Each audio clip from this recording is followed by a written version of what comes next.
नमस्कार मित्रों, स्वागत है आप सभी का वैदिक अकादमी महमूदाबाद के YouTube चैनल पर, जिस पर आप मेरे साथ देखने वाले हैं इस वीडियो में गणित के कुछ बेहतरीन प्रश्नों को जो हर बार आपकी परीक्षाओं में पूछे जाते हैं।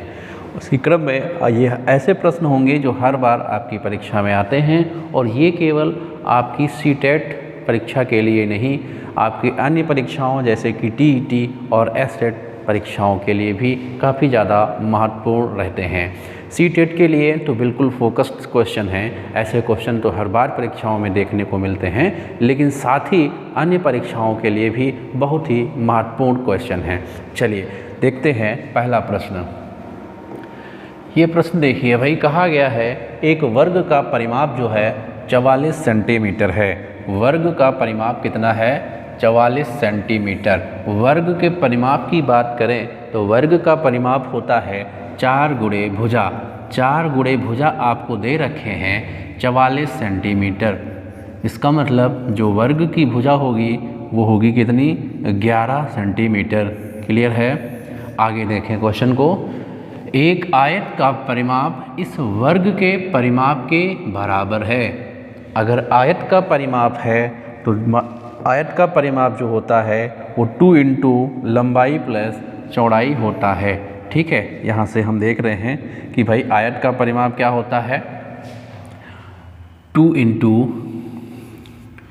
लंबाई प्लस चौड़ाई, लेंथ प्लस ब्रेथ। ठीक है, और ये कह रहे हैं इस एक आयत का परिमाप इस वर्ग के परिमाप के बराबर है। वर्ग का परिमाप कितना था? 44, तो ये भी कितना है? 44। फिर आगे कहा जा रहा है कि आयत की लंबाई वर्ग की भुजा से 5 सेंटीमीटर अधिक है। तो आयत की लंबाई यदि हम ज्ञात करेंगे तो आयत की भुजा से 5 सेंटीमीटर लंबी, तो 5 सेंटीमीटर लंबी होने का मतलब है ये हो जाएगा 16। ठीक है, 16 सेंटीमीटर आयत की लंबाई वर्ग की भुजा से 5 सेंटीमीटर अधिक है। वर्ग की भुजा 11 ही थी, 5 सेंटीमीटर अधिक है, 16 है। वर्ग और आयत के क्षेत्रफलों का योगफल ज्ञात कीजिए। वर्ग और आयत के क्षेत्रफलों का योगफल ज्ञात करना है। चलिए यहाँ से सॉल्व करेंगे। क्षेत्रफल ज्ञात करने के लिए आपको मालूम है कि आयत का क्षेत्रफल होता है लंबाई गुणे चौड़ाई, तो हमको इस क्वेश्चन में चाहिए रहेगी चौड़ाई। वो कैसे ज्ञात करेंगे? देखिए यहाँ से दिया गया है, यहाँ से अगर सॉल्व करेंगे 2 से ये आपका 22 हो जाएगा। इस तरीके से आप देखोगे कि आपको मिल रहा है length plus breadth equal to 22। ठीक है, लेंथ जहाँ पर आपकी कितनी है? 16 है। यदि 16 है तो आप देखिए कि आपकी चौड़ाई कितनी आएगी। चौड़ाई आपकी जो निकल के आ रही 22 से आप 16 घटाएंगे तो आपको मिल जाएगा 6। इसका मतलब चौड़ाई जो आयत की है वो कितनी है? 6 है। अब देखिए क्वेश्चन में तो ये कहा गया है कि वर्ग और आयत के क्षेत्रफलों का अनुपात ज्ञात कीजिए। तो वर्ग और आयत के क्षेत्रफल होते क्या हैं का योगफल ज्ञात करना है। तो वर्ग और आयत के क्षेत्रफल होते क्या हैं? तो वर्ग का क्षेत्रफल जो होता है वो भुजा स्क्वायर होता है। भुजा स्क्वायर कहने का मतलब है अगर a 11 है तो 11 का स्क्वायर। ठीक है, a स्क्वायर और प्लस लेंथ इंटू ब्रेथ आपको ज्ञात करना था जो कि आयत है। ये क्या हो गया आपका? वर्ग, और ये क्या हो गया? आयत का क्षेत्रफल। दोनों का योगफल ज्ञात करना है। तो वर्ग का क्षेत्रफल 11 का स्क्वायर करेंगे प्लस यहाँ पर लेंथ इंटू ब्रेथ कितना आएगा? लेंथ आपकी 16 है और ये आपका 6 है। तो 11 और 11 का स्क्वायर करेंगे आप तो इसको हो जाएगा 121 और प्लस 16 चक्के हो जाएगा 96।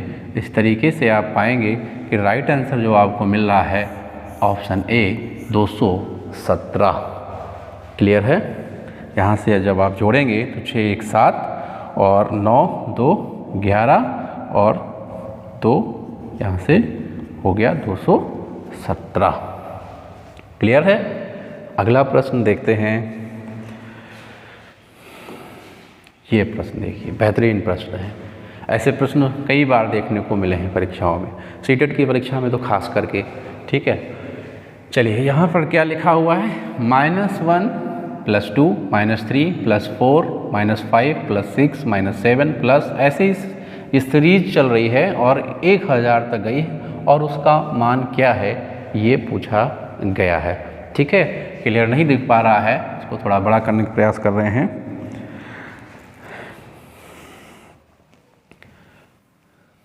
ये देखिए, ठीक है, दिख पा रहा होगा। चलिए, तो इस प्रश्न को कैसे करेंगे, यहाँ से एक चीज़ देखिए कि ये देखिए, ये एक माइनस और एक प्लस, ये एक जोड़ा आपका ये वाला बन रहा है। ठीक है, ये वाला इतने पर से ये जोड़ा, इतने पर से ये जोड़ा, ऐसे ही आगे भी जोड़े बनते जाएंगे। इन जोड़ों में क्या खास बात है, 2 में से 1 जाएगा, बताओ कितना बचेगा, 1 बचेगा। 4 में से 3 माइनस होगा, कितना बचेगा, 1 बचेगा। और फिर देखिए 6 में से 5 माइनस होगा, कितना बचेगा, 1 माइनस होगा। ऐसे ही आगे भी होता रहेगा, 8 में से 7 जाएगा 1, और ऐसे होते होते आप देखेंगे कि 1000 तक मान जो जाएगा वो 1 ही जाएगा। क्योंकि 1000 संख्याओं तक यहाँ पर लिखा हुआ है, तो जाहिर सी बात है जब 2 का उत्तर 1 आ रहा है तो 1000 का मान कितना आ जाएगा, जाहिर सी बात है 500 आ जाएगा। समझने वाला केवल क्वेश्चन है, और आपका उत्तर कितना मिल गया, ऑप्शन ए 500। क्लियर है। चलिए, देख के डर जाएंगे, नहीं कर पाएंगे, आसान सा प्रश्न है, करके आएंगे। चलिए अगला प्रश्न देखते हैं। ये प्रश्न देखिए, जिसमें कहा जा रहा है गुणनफल 102 गुणा 201 में से क्या घटाया जाए ताकि आपको मिल जाए 19,999। ठीक है, तो सबसे पहले तो यही दिमाग में आता है, इसको गुणा ही करना एक लंबी प्रोसेस हो जाता है कि कैसे गुणा किया जाए। तो गुणा करने का आसान तरीका होता है, देखिए आप इसको 100 प्लस 2 लिख के गुणा करेंगे, थोड़ा सा आसान हो जाएगा। ठीक है, देखिए इसका जब गुणा इससे होगा तो कितना हो जाएगा, 0 0, और प्लस इसका गुणा इसके साथ होगा तो 2 0 आपका हो जाएगा, तब ये बन जाएगा आपका दूना हो जाएगा। यहाँ से देखिए 402, तो इसका मतलब जो इसका गुणा आ रहा है वो हो रहा है कितना, आप देखेंगे इसको जोड़ेंगे 2 0 5 0 2, 20,502। अब उसमें से कह रहे हैं क्या घटाया जाए ताकि ये प्राप्त हो जाए। हम मान लेते हैं कि ये x घटा दे रहे हैं और हमको मिल जाएगा 19,999। क्लियर है। तो इसका मतलब जो x की वैल्यू आएगी वो कितनी आएगी, x बराबर, इधर से इधर लाइए, इसको इधर ले जाइए तो इधर माइनस हो जाएगा, 20,502 माइनस 19,999। घटा देंगे, उत्तर आपको मिल जाएगा। 12 से 9 जाएगा, 3 बचेगा। ठीक है, 3 2 ऑप्शन में आ रहा है। आगे देखेंगे यहाँ पर 9 हो गया, और 9 में से 9 जाएगा 0 हो जाएगा। आपका 0 भी 2 ऑप्शन, आपका दोनों ऑप्शन में आ रहा है, आगे करना ही पड़ेगा।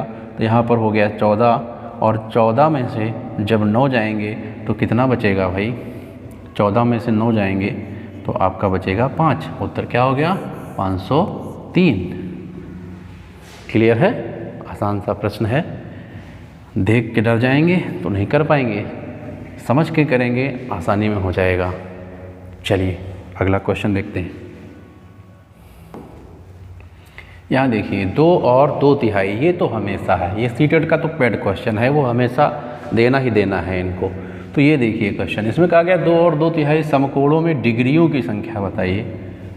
समकोणों में डिग्री, समकोण कितना होता है, 90 डिग्री का होता है। समकोण कितना होता है, 90 डिग्री का होता है। तो समकोण होता है आपका कितने का, 90 डिग्री का होता है। तो समकोण 90 डिग्री का यदि होता है तो आप समझिए इसको कैसे करना है। 2 समकोण अगर बात करी जाए तो एक समकोण 90 डिग्री का है अगर, तो 2 कितने के हो जाएंगे, 180 हो जाएगा कि नहीं, और प्लस कर दीजिए 2 तिहाई। 2 तिहाई का मतलब 2 तिहाई समकोण अगर करोगे तो इतना बनना चाहिए, इसको आप करोगे कितना हो जाएगा, 60। यदि हम इन दोनों को जोड़ें तो कितना बन रहा है, कितना बन रहा है भाई, अगर हम 180 और 60 को जोड़ेंगे तो हमको मिल जाएगा 240। क्लियर है, राइट आंसर क्या होना चाहिए, 240। समकोण का मतलब 90 डिग्री, 2 कह रहे हैं तो इसका मतलब 90 गुणा 2, 2 तिहाई कर रहे हैं मतलब 2 तिहाई कर देना है समकोण का, तो आपको मिल गया 240। समझ आ गई है बात। चलिए अगला क्वेश्चन देखते हैं। कहा गया है यहाँ पर समझिएगा कि 1,10,111 को 11 से भाग देने पर प्राप्त भागफल व शेषफल का योगफल ज्ञात करिए।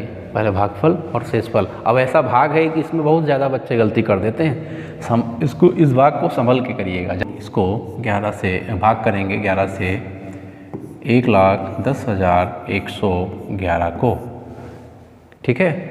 इसको भाग करने के लिए भाई 11 का पहाड़ा एक बार, 11 यहाँ से आप देखिए 0 अगर लेंगे तो फिर 0 1 लगाना होगा। एक संख्या आप लेंगे अभी भी कम है, एक और 0 लगाएंगे, 1 लाएंगे, एक बार फिर से पहाड़ा लग जाएगा, 11 हो गया, यहाँ से कुछ नहीं बचा, अब 1 उतारेंगे जो कि कम है, इसका मतलब एक और 0 लगाना होगा, ठीक है। तो भाग आपका कितना आएगा 10,010। और कहा गया है कि भागफल व शेषफल का योग ज्ञात करिए। शेषफल कितना है 1, इसमें यदि जोड़ा जाए तो क्या मिल जाएगा 10,011। 10,011 किस ऑप्शन में है? ऑप्शन डी राइट आंसर है। क्लियर है। चलिए अगला प्रश्न देखते हैं। ये प्रश्न देखिए, ठीक है। ये सारे प्रश्न हैं जो बार बार आपके परीक्षाओं में आते हैं, बार बार पूछे जाते हैं, सीख के जाइएगा, करके जाइएगा। 6/5 में कितने 1/10 हैं? 6/5 में कितने 1/10 हैं? तो कितने 1/10 हैं कैसे पता चलेगा? भाग करने से पता चलेगा।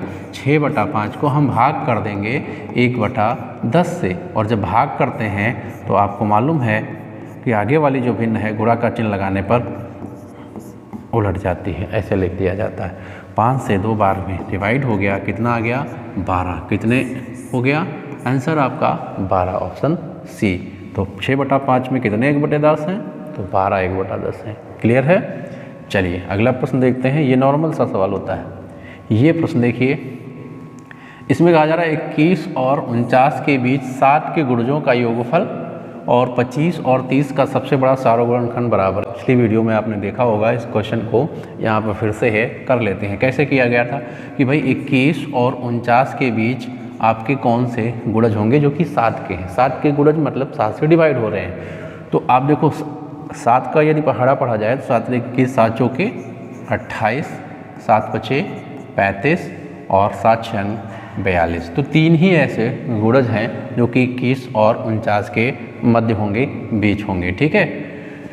और यदि इनका क्या किया जाए? योग किया जाए। योगफल करेंगे तो 5 2 7 8 2 10 5 15 और 4 3 7 2 9 1 10। और भाग करना है 25 और 30 का सबसे बड़ा सार्वगुणनखंड। सबसे बड़ा सार्वगुणनखंड कहा जाए तो इसका मतलब HCF लेना होता है, HCF highest common factor.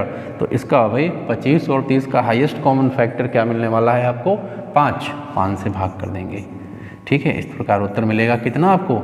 21 21 right answer कितना हो गया? 21। क्लियर है। अगला प्रश्न ये देखिए, रवि के पास 3 दर्जन चॉकलेट हैं। उसने उनका 1/3 भाग अपने पड़ोसी को, 1/6वां भाग रेहान को। 3 दर्जन होने का मतलब है 1 दर्जन में 12, और अगर 3 दर्जन है तो कितने? 36 चॉकलेट है। उसने उनका 1/3 भाग अपने पड़ोसी को, तो 36 का 1/3 दे दिया पड़ोसी को। आगे देखेंगे, फिर कह रहा है भाग तिहाई को, अपने पड़ोसी को 1/6 भाग रेहाना को। इसी में से 1/6 भाग किसको दे दिया? रेहाना को। फिर कह रहे हैं और 1/4 भाग अपनी बहन को। इसी में से 1/4 भाग किसको दे दिया?